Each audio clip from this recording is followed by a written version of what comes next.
Okay, so here we are with lesson number 7, and we're talking about uniform circular motion. Okay, so this is another example of two-dimensional motion, but now instead of talking about relative motion or projectile motion, this is talking about the motion of an object that moves in a circular path. Okay, as the name would hint. The standard definition, and this is the one I've taken out of our textbook that we use, is motion in a circle at a constant speed. Okay, so simple enough. That the constant speed is what is the reason that we call this uniform circular motion. And this is going to help us a little bit later because there's a couple things that we're going to see that are important about this constant speed.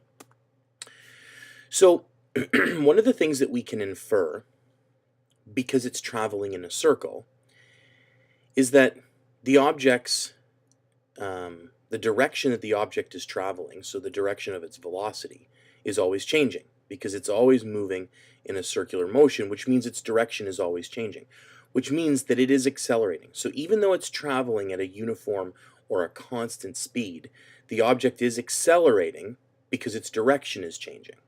So that's one of the things that we're going to discover, and perhaps we've already discovered, especially if you've done some kind of inquiry activity, but we're going to recap it here now. Okay, so we come to another definition, which is centripetal acceleration. Okay, and so uniform circular motion has a lot to do with centripetal acceleration, and we're gonna investigate centripetal acceleration now. So as we defined above, motion in a circle always has a changing direction, which means that an object that's undergoing uniform circular motion is accelerating. This type of acceleration is called centripetal acceleration. And, as we'll see in a moment, and perhaps as you've already discovered, it's directed towards the middle of the circle. Okay, so let's do a little bit of an investigation here, but an investigation through mathematics instead of an investigation through objects. All right, so here's our unit circle, and we're going to start. Basically, this circle kind of traces the path that an object is going to move. And so what we're going to do is that we'll just define some line right here, and we'll say, okay, so at this angle theta, we're going to say it's moving in the clockwise direction. Here's V1. Okay, so the object is at this point right here. It's at this point where the cursor is, and at this point it's got this velocity. Okay, and then at some time t later, it's over here now, so it's traveled this distance, and it's standing here, and here's the object right here, and it's got this velocity. Okay, so equal angle theta, it's traveled this distance, and then here's our two velocities. All right, so let's take a look at some consequences of this. First of all, we know that because this is a uniform velocity, right, a constant velocity, this is not accelerating along this path, and so we can say that this speed is equal to this distance over time. So however long this takes and however great this distance is, that's the speed. Okay, because these two things are equal. They're not equal in direction, but they're equal in magnitude. Okay, and that's why we've got the vertical bars. This indicates the magnitude of this velocity vector. All right, but the magnitude of this distance right here that's in red is nothing other than the arc length of from this angle to this angle, which really an arc length is simply r times theta, or r times whatever distance. Okay, so then if we make this little substitution, our speed is equal to r times 2 theta divided by time. Okay, so that should be pretty easy to see that this speed is equal to arc length divided by time. And of course we've used 2 theta because the angle over this red arc length is 2 theta. So we're going to rearrange it, and we're going to have time over here, and we'll just leave that for the time being. Now let's look at the vectors though, because we started by looking at the speed. Okay, fine, but that's only part of the picture. So now let's take a look at the vector notation for V1 and V2. All right. Well, we know that their speeds are equal. And so here is the vector notation for V1. So it's in this direction. So here's V1 cos theta I hat, right? And V1 sine theta j hat, okay, is right here. V1 sine theta j hat. So here's the two vectors that define V1. We could do the exact same thing for V2. Here's V2 cos theta I hat, and then because this is directed now downwards in j, we get the negative sign coming in here minus V2 sine theta j hat. All right? So,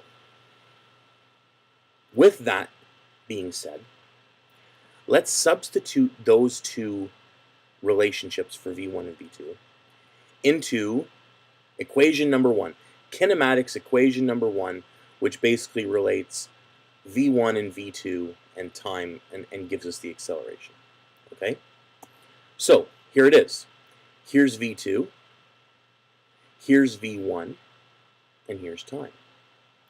Now we have to be very, very careful because, of course, these are enclosed in brackets and we do have a negative sign that we've distributed. And so what we notice is that the I hat components cancel out. And we're left with simply the j hat component, okay? Which might seem a little bit weird. So we get minus 2 times v, times the speed, times sine theta j hat. Now, we did derive an expression for time earlier when we looked at speed. And of course, we can sub that in now. There it is. And then we'll just do some rearranging because this is, you never want a fraction inside of a fraction. So we'll do some rearranging, and this is what we get. Negative v squared over r times sine theta over theta, and we got j hat. Okay. So it's important now that we say, all right, well, what does all this mean? What does all this mean? And if we go back to our unit circle here, what we've said is that, okay, so here's an object that's moving from here to here, and it's going along this path. And we've just derived an expression basically using this velocity and this velocity. Now they're equal distances apart. And so what we're going to say now is that we're going to shrink this. We're going to say, hey, but what about if theta gets really, really small? And so we were looking at the difference from the velocity between maybe this point right here and maybe this point right here. What happens if these angles get really, really small? And what we're going to see is then the direction of these vectors, points in a certain direction, right? It kind of gives us something here. And so we'll just kind of zoom through here, and get back to where we were, because that's what we're going to do next. So for small angles, so let's say that angle theta got really, really, really small. Sine theta over theta is about equal to 1. That's a pretty good approximation. Sine theta over theta is about equal to 1. And then this is what we get. If we take this and we put that this is equal to 1, we get that the acceleration at the very, very top, because remember, theta's gotten small, so at the top of that circle, the acceleration is negative v squared over r times j hat. So it's in the negative j hat direction, and the magnitude is v squared over r. And so basically, in general, the acceleration of any object moving in circular motion, uniform circular motion, is v squared over r. And we could duplicate this derivation for any two velocities along the circumference of the circle. And anywhere we would duplicate this derivation and we make theta small, the acceleration vector is not going to be j hat, it's going to be directed towards the center of the circle. And that is the nature of centripetal acceleration.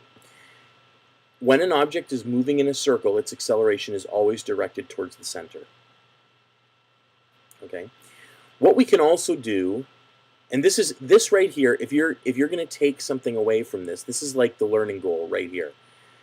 The learning goal is that uniform circulation has a uniform circular motion has a magnitude and has a direction. Its magnitude is v squared over r. Its direction is towards the center of the circle. And that's all. That right there is the learning goal for this lesson. It's the most important thing that you can take out of this, okay? It will also we can also derive centripetal acceleration in terms of period, how, the number of seconds it takes to go around the circle, and frequency, the number of rotations per second.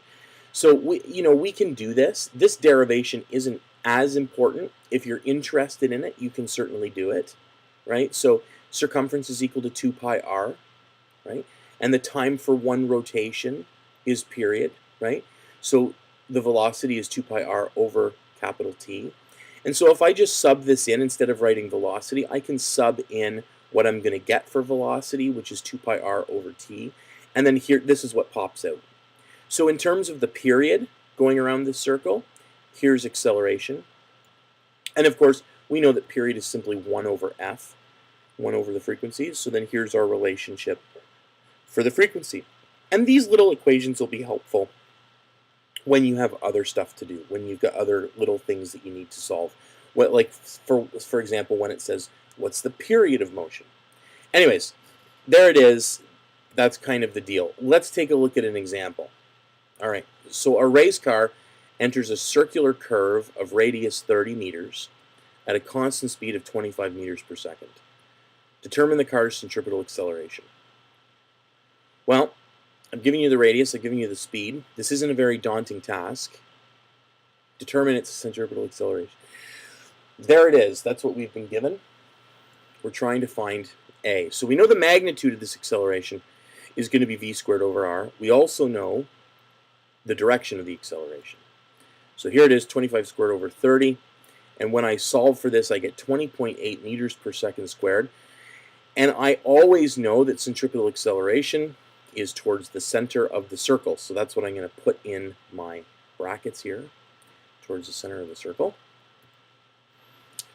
Here's something else. This is another example. This is very interesting. Space stations can produce artificial gravity by rotating. A space station that's built in the shape of a bicycle wheel has a diameter of 500 meters. How many times each day should the station rotate for an astronaut to experience centripetal acceleration equal to that of Earth?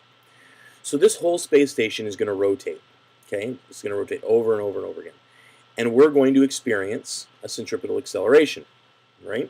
So we know the diameter of the space station is 500 meters, which means that the radius is 250. We also know that this is the centripetal acceleration we want. We want 9.8 meters per second squared. We know where it's going to be directed. It's towards the center of the circle. We're asking, though, and this is an interesting question, how many times each day should the station rotate? So really, what that's asking us for is it's asking us for the frequency. How many times each day? So what's the frequency per day? And so what we need to do is that we need to basically take our equation that relates centripetal acceleration and frequency and then rearrange and plop our values in here. And when we do this, we get 0.03151 rotations per second. So try this on your own. What is this in a full day? Of course, the answer, it should rotate 2,723 times per day.